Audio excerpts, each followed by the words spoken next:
Hey guys, welcome back to part 3 of this reliable electric pure sine inverter, 2000 watt, 12 volt model. I got another electric heater. Found one at home in the closet. Looks like it came from a yard sale. But anyway, I just got to thinking about it. It's just not an accurate review unless you actually see, not just seeing what it can do, but see if it protects itself. And it's possible it could damage the unit overloading it, but it should protect itself if it has good safeties in it. So as part of, one of the things about reviewing it is it needs to be able to protect itself. So far this thing's been running for 12 days and I've taken 12.5 kilowatt off of it. So it's been running 24 hours a day.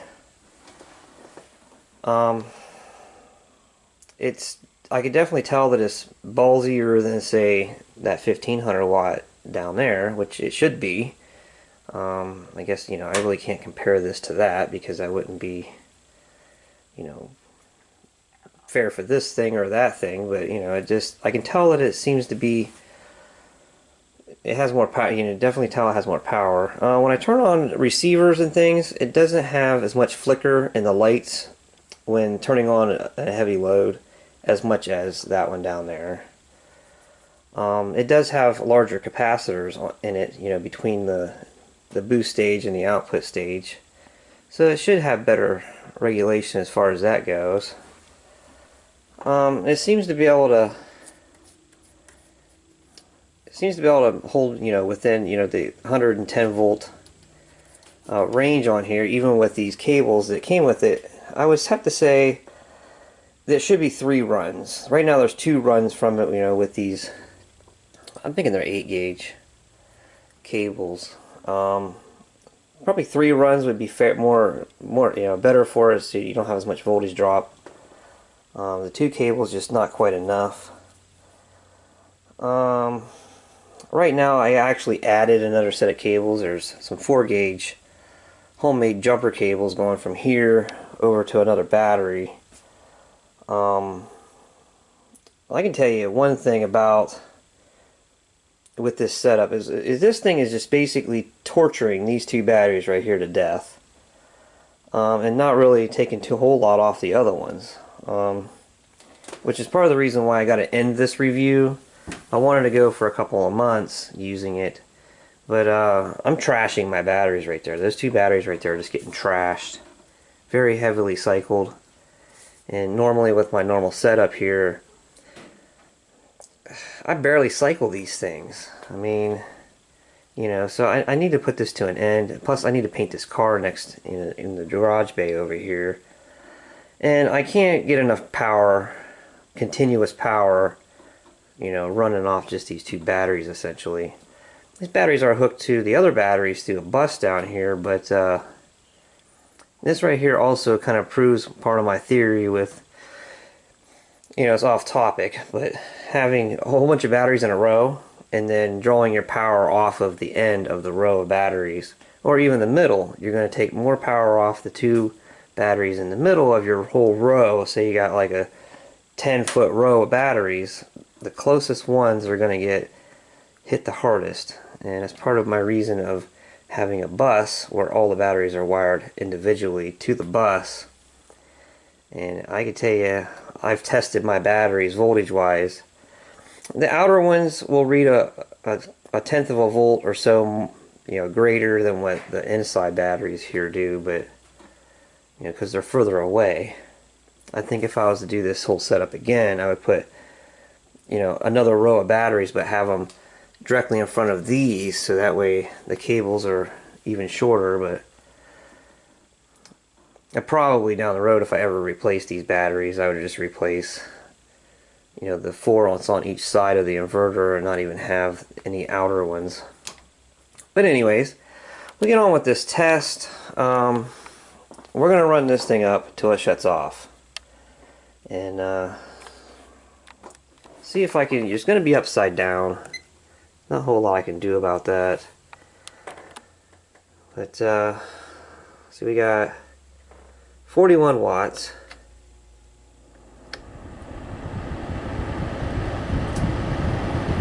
It's like 960 something.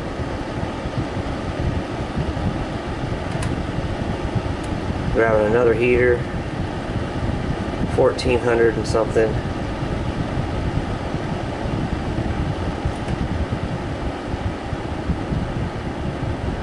$16 something, 1690. I'm going to turn this last heater on high. I don't know if it's going to take her over the edge. There's 2080, 2050. Alright, we'll turn on a 100-watt light bulb.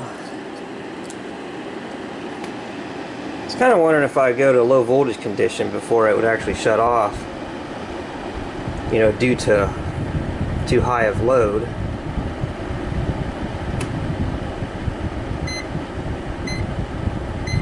Okay, I'm gonna put her on high.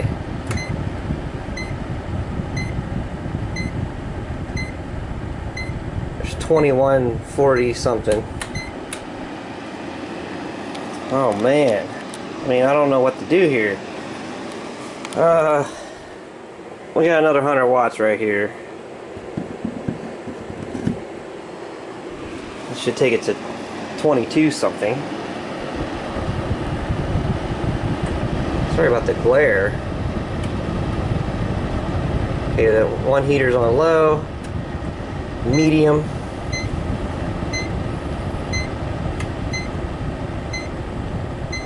We are at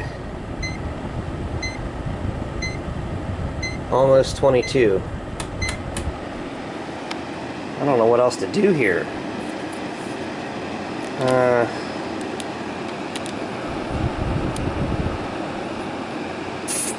I don't know. I don't know what to do here. I can't. If I put that one on high, I mean, it's just going to be, you know, it's going to take it several hundred watts over, and then you'd never actually know exactly where it would kill it. We'll turn off these lights.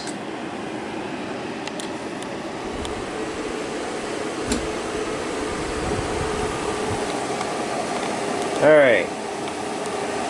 We'll turn this heater on high. It's 13 something. 1350. We're going to low on the other heater. And we're going to go to medium.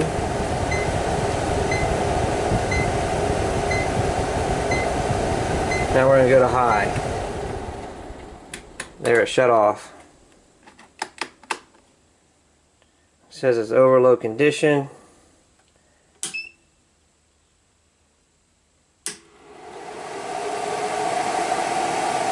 Alright, so I don't really know. I mean, I went to 2200, 2300 maybe, if you want to call it that. So that's pretty awesome, guys. I wouldn't say that I'll do that continuously, you know, but it did hit it.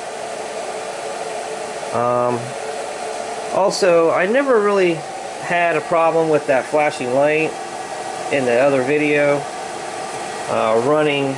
And I also checked, whenever I leave the garage, all the lights are off, and just these things here, and the stove, and the microwave, and that desktop computer, and it's only like 14 watts. It's only like 14 watts running when I'm not here, and it kept that light from flashing. And now I have watched some other videos of these units at various wattages. One guy has a 1500 watt something, and I noticed the flashing light on their video too, that little red light flashing, and they're not complaining about it. One guy noted it, but at the same time he never came back and said, hey, this thing shuts off, you know, at such and such voltage, you know, and he had it hooked to a solar, so it was going to float at some point. So it remains to be seen if you would actually be able to, if this thing's actually going to shut off or not. Because I run a load and I run lights at night, and I didn't really want to not run my lights for a couple nights outside and to see if it shuts off. So it's one thing about this review that I'm kind of leaving kind of blank there is whether or not, you know, it's going to shut off. But it's a good unit. I've only used it for 2 weeks straight, so, but it does have pretty solid components inside. You know, seen the IRF transistors and the rectifier and the output stage is Fairchild. That is awesome for something that's not a big brand, put it that way. This company here may end up turning into one of the bigger brands. They keep making stuff that's reliable.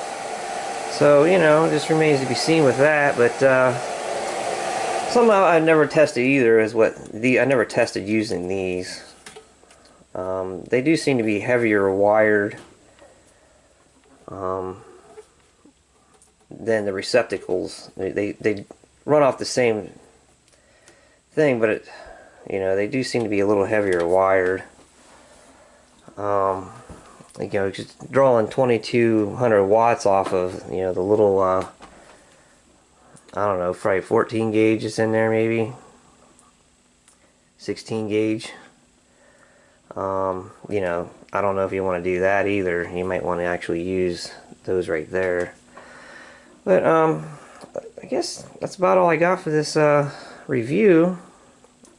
I mean, there's no way that inverter down there could ever touch or go over the wattage you see on there and run, you know, for even a few minutes. There's just no way it would shut off anything over 1500. So these cables, they're not even warm. There's maybe a little bit of heat to them. So yeah, I guess I'll catch you guys later.